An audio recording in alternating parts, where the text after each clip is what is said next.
بسم اللہ الرحمن الرحیم۔ السلام علیکم ورحمۃ اللہ۔ دوستوں اور ہمارے دیکھنے والوں، آپ کو وار میں خوش آمدید۔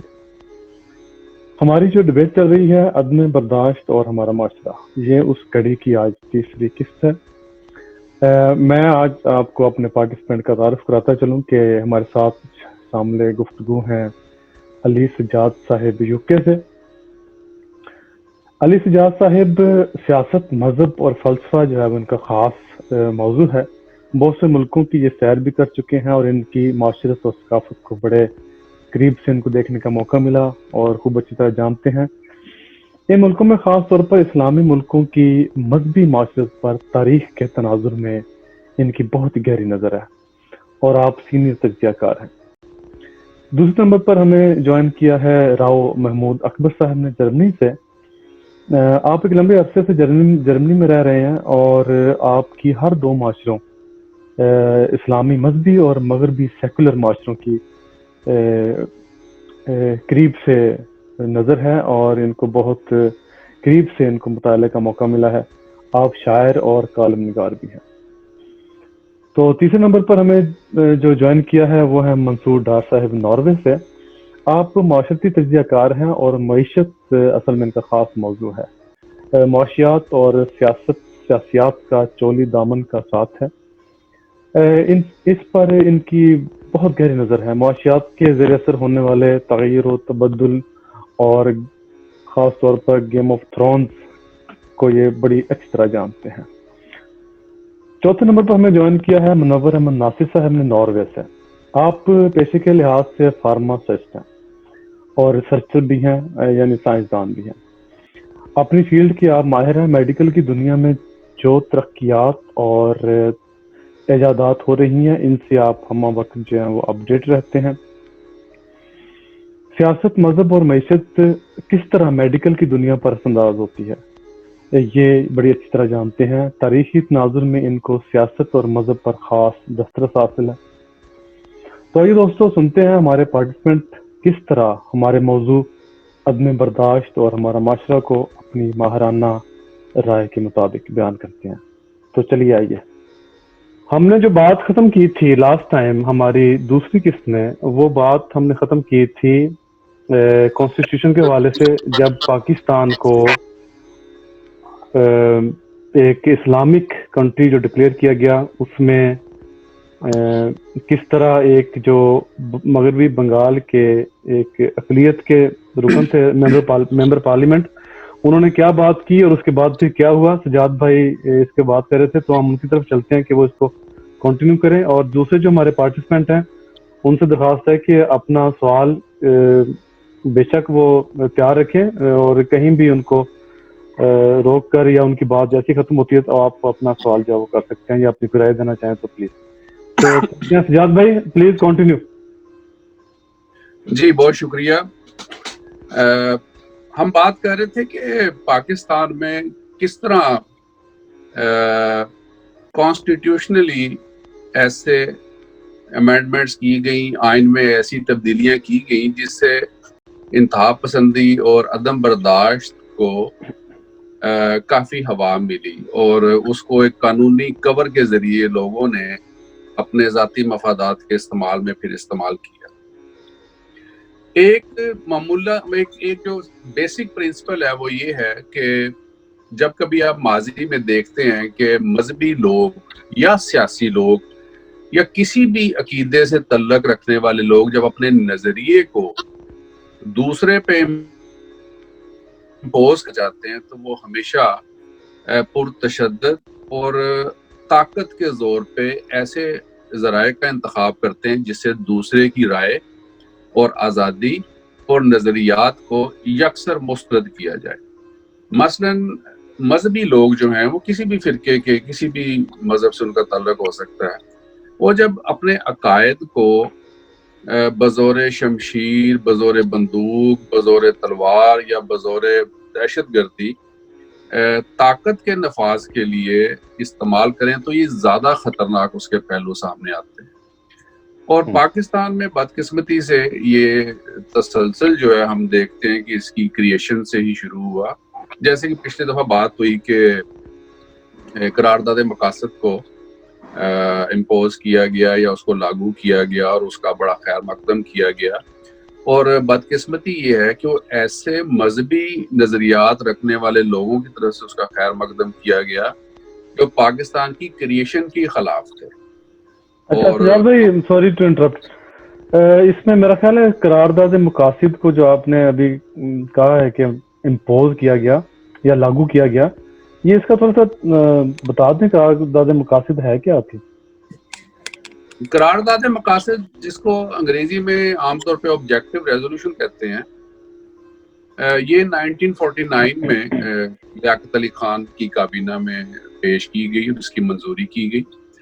قرارداد مقاصد بیسیکلی قانون نہیں ہے، اس میں انہوں نے ایک out line of the constitution جو ہے یا ایک کانسٹیٹیوشن کی جو اسپرٹ ہے اس کا اظہار کیا گیا کہ پاکستان میں کوئی بھی قانون جو ہے وہ قرآن و سنت کی خلاف نہیں بنے گا اور اس میں اسلامی قوانین کو فوقیت ہوگی. اس کی جو پہلی کلاز ہے جو ہمیشہ ہی یعنی بہت سے دانشور لوگ اور جمہوریت پسند لوگ اسے اختلاف کرتے ہیں، اس کا تعلق ہے سوورینٹی بیلانگس ٹو اللہ، یا حاکمیت اعلیٰ جو ہے وہ اللہ کے پاس ہے، جبکہ جمہوریت کا جو قانون ہے وہ یہ ہے کہ حاکمیت عوام کے پاس ہے، جمہور کے پاس ہے. اور جس ملک کی 95% پاپولیشن مسلمان ہو اور جب جمہور پہ مشتمل ان کی آبادی جو ہے جب اس کے پاس حکومت ہوگی تو کون تصور کر سکتا ہے کہ وہ کوئی بھی قانون جو ہے وہ خلاف شریعت یا خلاف اسلام بنائیں گے. اسلام ہٹ کے بنائیں گے، بالکل صحیح ہے کہ نیچرل بات ہے، بالکل نیچرل بات ہے. لیکن اس کلاز نے ایسے ایلیمنٹ کو سٹرونگ کر دیا جو کہ حاکمیت اعلیٰ یا اللہ تعالیٰ کی سوورینٹی کو ڈسکس کرنے والے تھے اور اس کی ڈیفینیشن کرنے والے یا اس کو آگے سے انٹرپریٹ کرنے والے تھے، اور وہ مولوی طبقہ تھا. اور اس کے بعد آپ دیکھیں کہ 53 آ جاتا ہے، ٹھیک ہے. 1953 میں دولتانہ صاحب کی حکومت تھی پنجاب میں، اور انہوں نے باقاعدہ جیسے ختم نبوت موومنٹ شروع کی احمدیوں کے خلاف، اور در پردہ سیاسی مقاصد تھے، اور خواجہ ناظم الدین کو بیسیکلی وہ ناکام کرنا چاہتے تھے. اور پاکستان کی تاریخ میں پہلے فسادات، اینٹی احمدیہ موومنٹ چل گئی، اور جماعت احمدیہ جس کا تعلق پاکستان بنانے والوں میں سے تھا، اور یہ ایک بہت ہی محب وطن لوگ تھے.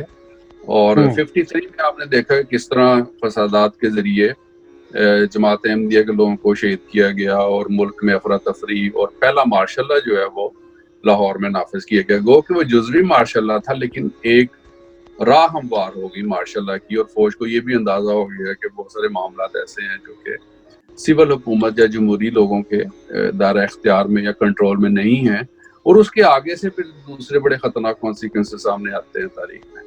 تو یہ ہم دیکھتے ہیں کہ تسلسل ہے ایک کہ مذہبی کارڈ استعمال کیا گیا ہمیشہ، اور اس کو حکمرانوں نے استعمال کیا اپنے مفادات کے لیے، اپنی حکومت کے لیے اور سیاسی فائدے اٹھانے کے لیے. لیکن دوسری طرف جو سیاسی مفادات کی خاطر مذہبی کارڈ استعمال کیا گیا، اس کے ملک کی تاریخ اور معاشرے پہ بہت ہی منفی اور ان منٹ نقصانات جو ہیں نا وہ نظر آتے ہیں کہ اس کی انتہائی خطرناک قسم کی صورتحال ہمارے سامنے نظر آ رہی ہے کہ اس میں ایک جو ہے عدم برداشت کا رویہ بھی ہے وہ جمہور میں پیدا ہوا.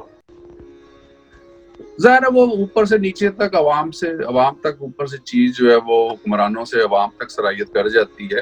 اور عدم برداشت جب آپ ایک قانونی طور پہ، آئینی طور پہ جب اس کا پرچار کریں گے تو پبلک تو آٹومیٹکلی اس کو فالو کرے گی. جب آپ کا سلیبس بھی اسی طرح مینٹین کیا جائے، آپ کی تاریخ بھی اسی طرح لکھی جائے، جلسے جلوسوں میں آپ تقریریں بھی اس قسم کی کریں، تو پبلک تو آٹومیٹکلی پھر اس کو فالو کرتی ہے. جس طرح ایوب خان نے 62 کے کانسٹیٹیوشن میں انہوں نے اپنا الیکشن جب ہوئے ایوب خان کے زمانے کے، اور انہوں نے، حالانکہ ایوب خان اپنی ذات میں ایک سیکولر آدمی تھے، لیکن انہوں نے فاطمہ جناح مادر ملت جو تھی ان کے خلاف فتوے مولویوں سے لیے اور عورت کی حکمرانی کو چیلنج کیا گیا.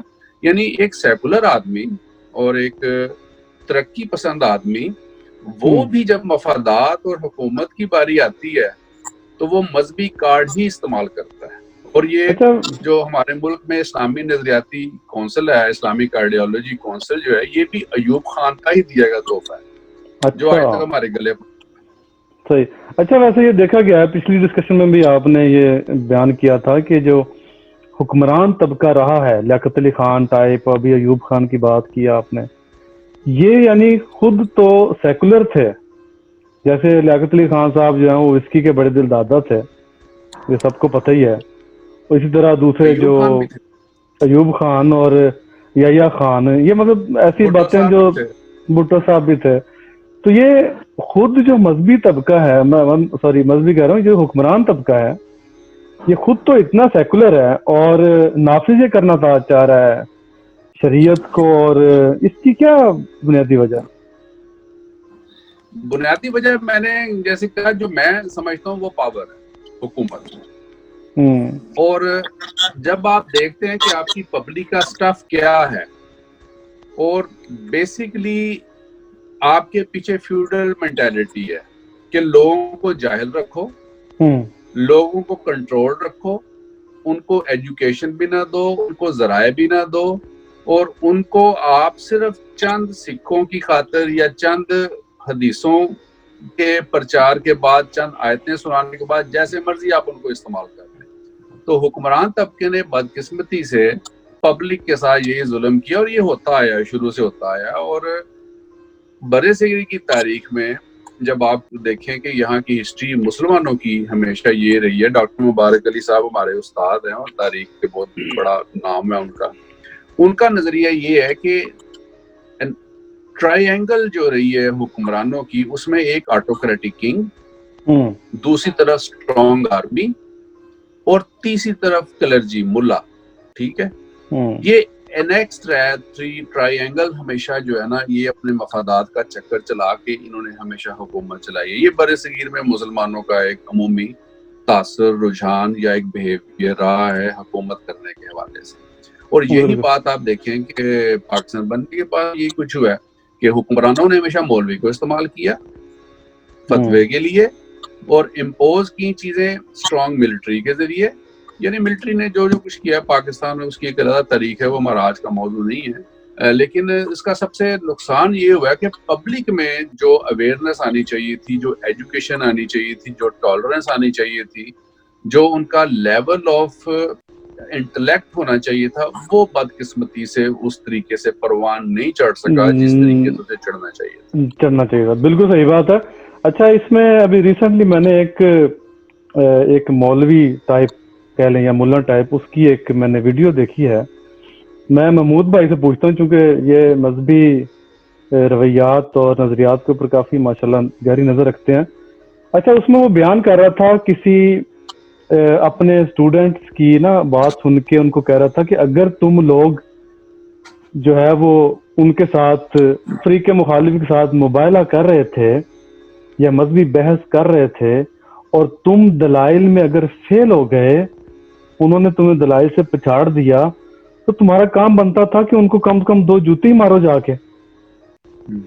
مطلب بجائے یہ کہ وہ کہتا ہے تم تعداد میں زیادہ تھے, تمہارا کام تھا کہ ان کے جو ہے وہ چھتر و چھتری ہو ان کے ساتھ, ان کو کم سے کم فزیکلی گزند پہنچائیں, دلائل سے تو آپ ہار گئے.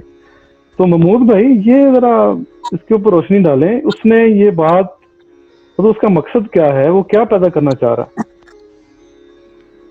بشارت بھائی, سب تو پہلے تے میں تاڈے اور ناظرین سمیت ہاتھ جوڑ کے معذرت کراں گا کہ میری جڑی 4-5 منٹ دی گفتگو ہے گی پنجابی چ برداشت کر لینا, میرے کو جی سر, اردو نہیں بولی جاندی. جی سر بالکل, موسٹ ویلکم, پلیز باقی سارے یوز اینی انشاءاللہ لینگویج یو وانٹ.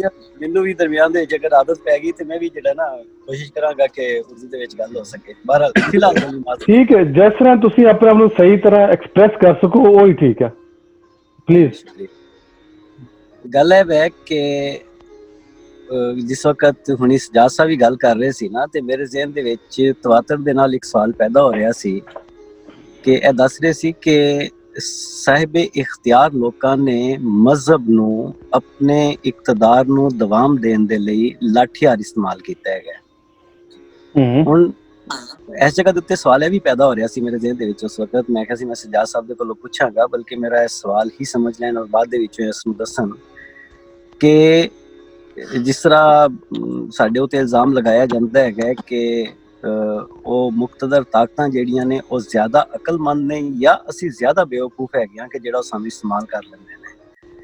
ਆਇਆ ਇਸ ਜਗ੍ਹਾ ਦੇ ਉੱਤੇ ਉਹਨਾਂ ਨੇ ਤੇ ਮਜ਼ਹਬ ਨੂੰ ਇਸਤੇਮਾਲ ਕੀਤਾ ਸੋ ਕੀਤਾ, ਕਿਆ ਮਜ਼ਹਬ ਨੂੰ ਉਹਨਾਂ ਦੀ ਮਰਜ਼ੀ ਦੇ ਬਗੈਰ ਇਸਤੇਮਾਲ ਕੀਤਾ ਜਾਂ ਮਜ਼ਹਬ ਜਿਹੜਾ ਖੁਦ ਇਸਤੇਮਾਲ ਹੋਣਾ ਚਾਹ ਰਿਹਾ ਸੀ, ਜਾਂ ਮਜ਼ਹਬ ਦੇ ਅੰਦਰ ਇਹੋ ਜਿਹੇ ਐਲੀਮੈਂਟ ਮੌਜੂਦ ਨੇ ਕਿ ਐਕਚੁਅਲ ਉਹ ਵੀ ਬਜ਼ਾਤੇ ਖੁਦ ਮਜ਼ਹਬ ਨੂੰ ਉਹਨਾਂ ਨੇ ਲਾਠੀ ਹਾਰ ਸੰਭਾਲ ਕੇ ਤੇ ਆਪਣੇ ਚਿਹਰੇ ਦੇ ਉੱਤੇ ਇੱਕ ਮਜ਼ਹਬ ਦਾ ਲਿਬਾਰਾ ਜਿਹੜਾ ਨਾ ਓੜ੍ਹਿਆ ਹੋਇਆ ਹੈਗਾ, ਜਿਹਦੀ ਵਜ੍ਹਾ ਦੇ ਨਾਲ ਉਹ ਖੁਲੀਏ ਦੇ ਨਾਲ ਤੇ ਸਾਨੂੰ ਬੇਸ਼ੱਕ ਉਹ ਮਜ਼ਹਬੀ ਨਜ਼ਰ ਆਉਂਦੇ ਨੇ, ਮਗਰ ਅੰਦਰੋਂ ਜਿਹੜਾ ਹੈਗਾ ਤਾਕਤ ਦਾ ਨਸ਼ਾ, ਇਕਤਦਾਰ ਦਾ ਨਸ਼ਾ ਉਹਨਾਂ ਦੀ ਰੋਮ ਰੋਮ ਦੇ ਵਿੱਚ ਵੜਿਆ ਹੋਇਆ ਹੈਗਾ।